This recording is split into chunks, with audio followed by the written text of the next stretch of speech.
Up there is my house, and over there is a pretty good sized boulder, and down there is the pasture with a barn, and a couple other good sized boulders strewn about. There's a lot of granite here. This is one of the bigger boulders on my property. It's around 5 feet high and about 10 feet wide. There's some lichen and moss growing on it. It's kind of interesting. Now I'm at the edge of the pasture. As you can see, it's kind of overgrown. One of my projects for the next year or so is going to be to clean some of this up. As you can see, the barn and the house in the further distance, and a pretty good sized boulder over there. That one is also around 5 feet high. And there's a second boulder over there.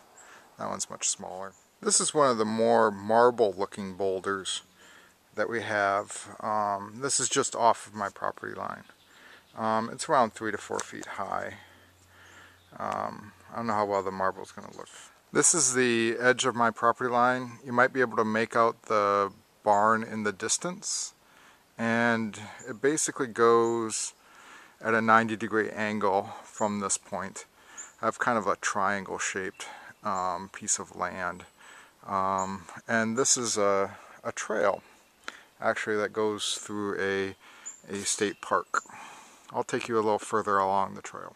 In this part of Massachusetts, you can see that when a tree falls in the forest out here, that it really doesn't dry out and become good firewood. What happens is that it slowly just rots away, and that's how we can have forests without having massive amounts of firewood for forest fires. Here are some mushrooms growing. A Valentine mushroom, a more classically shaped mushroom, another mushroom with some mushrooms growing on a log nearby, a nice white mushroom. Here's a group of mushrooms with some red caps with that are white underneath.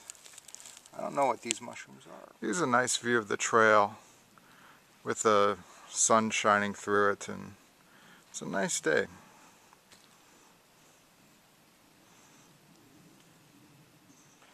The roots on some of the trees get to be kind of interesting because of the rocky nature of the soil.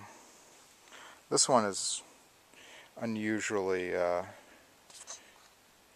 unique.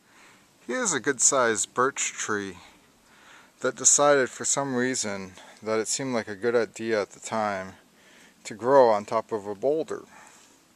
It seems to be doing okay though, but most of the time trees don't try this method. Here's a bunch of roots running on top of the ground looking for decent soil.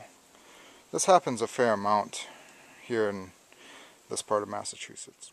Here's a tree that fell over that took a couple other trees with it. I don't know. This will probably stay up here for quite a while. I've seen trees, you know, in this position before where they don't quite hit the ground when they fall over. Here's a small field of ferns. There's, you know, it's interesting how some places there'll be a lot of ferns and other places not so much. This area used to be a farming community, and you see these low rock walls that you step over from time to time. Here's the pond behind our house. It's a very shallow pond, so there's surface weeds on it. There's also that ridge behind the pond. That ridge is probably around 2,000 feet higher than the pond.